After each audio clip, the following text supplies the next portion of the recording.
What's up? Thanks for having me. So when you were developing your pitch to make this film, what did you tell people it was going to be about? How did you describe it? Well, exactly what it is. This is an absurdist dark comedy with magical realism and science fiction inspired by the world of telemarketing. Simple. And you were a telemarketer yourself, which was part of the inspiration for this. You had to put on that white voice to get your sales, did you?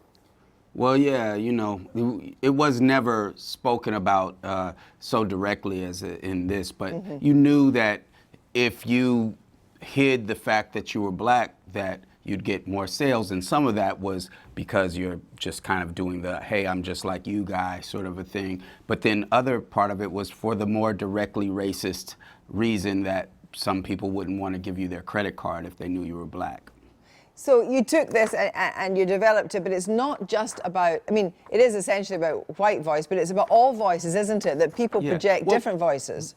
Yeah, well, here's the thing, is that we're all performing. We can't get away from that. And in the part that got cut out from Danny Glover's monologue is that there is really no white voice. It's not even what white people sound like. It's what they wish they sounded like, what they think they're supposed to sound like. It's this idea.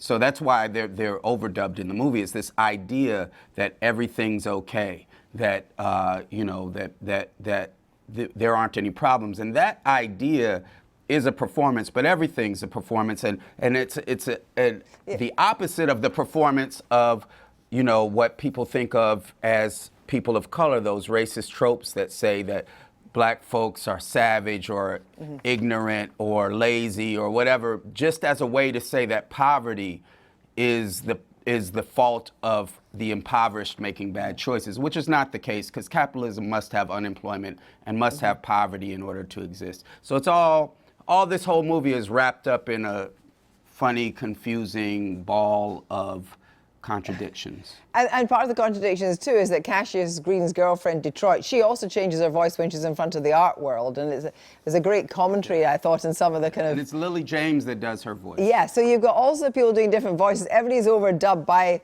other people.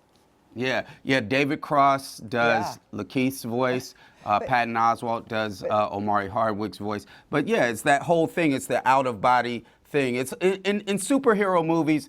Since superhero writers often think that the bad guys and the problem with the world are poor people doing crimes, they make superheroes have the powers of being able to beat up people because they're like the police. But in my world, I understand what the real problems are, and so my superhero has different powers. Yeah, and uses them in a really funny and devastating way. And there's one great scene where, you know, he reaches the top of the telemarketer skills and he's standing in front of a whole load of white executives that want him to rap. He can't rap.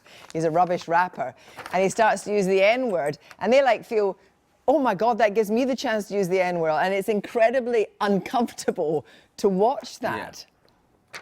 Well, here's the thing, is that even if you were giving a lecture in school, that would be saying, here are the contradictions that you need to look at, right? But in reality, the contradiction is very closely related to irony, and irony is the basis for both comedy and tragedy. So, you know, so much about the world is hilarious, but it's no joke. No, it makes it more of a no joke to make it funny. But now you've created this kind of wacky, incredibly interesting universe with these brilliant characters. Is this a one-off, or do you think you'll return to this world with another film? I started off in film school 20-something years ago and took the detour into music. So now's my chance to make movies. You bet I'm taking it.